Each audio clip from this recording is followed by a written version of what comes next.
interesting question, isn't it? But it is one that is perhaps applicable as we take a look at the Barbados poultry industry. And this is a 4-part series offered by the Barbados Egg and Poultry Producers Association, where we look at the persons involved in the industry, where we also take a look at the profitability and viability of the industry as it relates to Barbados's economy.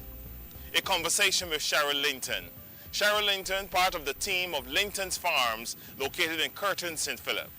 And my first question to her was about legacy, her father's legacy, and how have they been able to maintain that? That's extremely important. I just want to thank you again and the association for, recognizing the contribution that Daddy would have made to the Poultry Association and poultry in Barbados. And we were very honored because we knew that he's put a lot of time and energy into building up the business. And therefore, we felt it very necessary to keep his legacy going. And that's why we're still here, because we want to keep up the tradition of growing very good poultry, keeping up the family name and the legacy that he has built. It's an interesting story at Linton's Farms. A family coming together after in particular circumstances. And so Cheryl the question was posed to her, how did you manage following the death of your father and carrying on such a legacy? The challenges and of course the successes. Well, my nephew worked with my dad very closely. So after my dad passed, my nephew still worked with us, and he pretty much guided us through a lot of the ins and outs of the business. And then a very close family friend, Hamilton Blackman, he was agriculture officer, so he got persons from the Barbados Agricultural Association to come and to talk to us about poultry farming and things to look out. And we've had a lot of resource persons along the way that we really leaned on. Persons from Gale gave very good advice, and we can call on Simon from Gale Hatchery anytime we have a question. So in terms of the operational side of it, my sister Sandra, she manages the day-to-day operations of the business. So therefore, she's in constant contact with the Simons and persons, where we get feed and stuff from. So we've had a lot of help in trying to, manage. And we read up. YouTube is always there, so it has a wealth of information. So we've used that.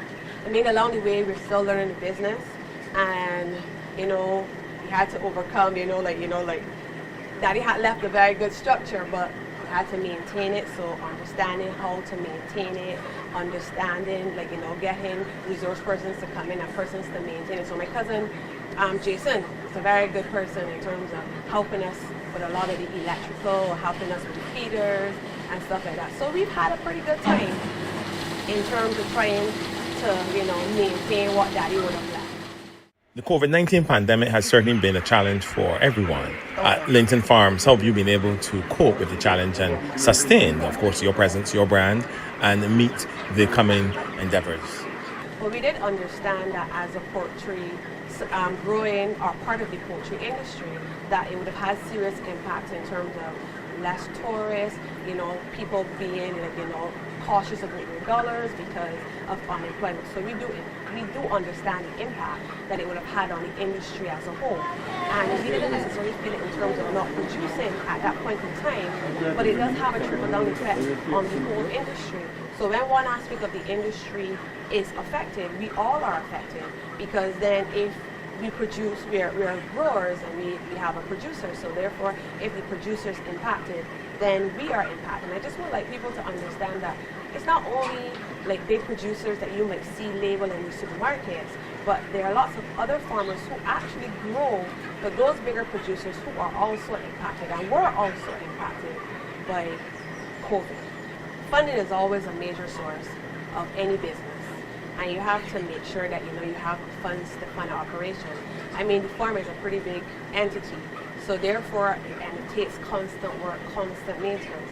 So you have to have money coming in, you have to have money rolling in all the time, and therefore when they're impacted, that means that we are impacted as well.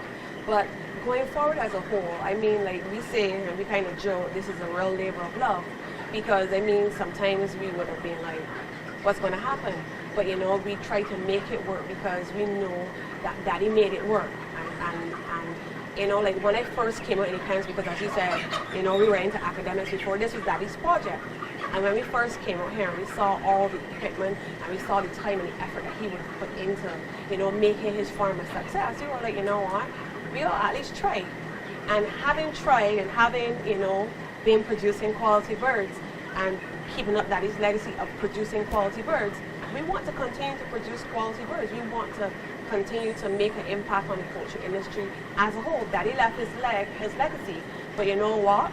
2 sisters, well, actually not only 2, because there are 4 of us and my mom. So it's like, you know, women plus my nephews, you know, we want to make our mark, you know, on the poultry industry in Barbados as a whole. So yeah, it's very, very important for us to keep this business growing and also growing in years to come. A lot of attention is being placed now on food security. And with that in mind, of course, a number of players must come to the table. The poultry farmers, the supermarket chains, all must come to the table and look at how best is it to ensure that profitability is shared among those players, and of course that the consumer receives what is supposed to be a satisfying product. I'm very grateful for the fact that, you know, the minister would have recognized that the impact of importing chicken into the local poultry industry. So we are very grateful that, you know, we have this opportunity to actually, you know, produce chickens here, locally made chickens, like local chickens here, and actually be able to sell them on the market or, you know, contract to, you know, to the producer. And I mean, like, we're grateful, and I just want people to understand, or Barbados as a whole to understand, that small farmers, small family businesses, persons who are looking just to either maintain their families or bring another source of income, you know, they do poultry farming as well. So therefore, it's very good that, you know, they get to maintain their livelihood without unfair competition from overseas markets that can produce at a bigger and cheaper rate. Competition is always good. But in terms of this particular climate and the fact that we're dealing with a pandemic, home drums would have to be first. So in this particular situation, I do believe that the supermarket should have been in partnership with the farmers, because everybody then stands to benefit when you work together.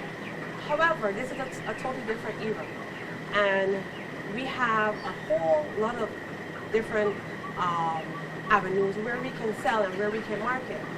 So therefore, if the supermarkets, you know, were not on board as we would like them to be, then, like, you know, producers can come together as an association and have an open market there, whereby they offer to the public the frozen chickens and therefore cut out the extra markup that would have been placed on the actual poultry from the supermarkets.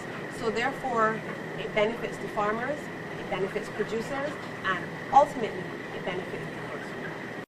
Boom or bust? Is the future bright? Do we have an industry that can certainly withstand all of the factors? The future must be addressed. And at Linton's Farms, they take this seriously, optimistic, assured, and definitely confident that the poultry industry will create a boom.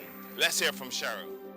We are very optimistic about the maintenance and maintaining of this farm, and we definitely will be here, leaving our mark at Linton's Family Farm.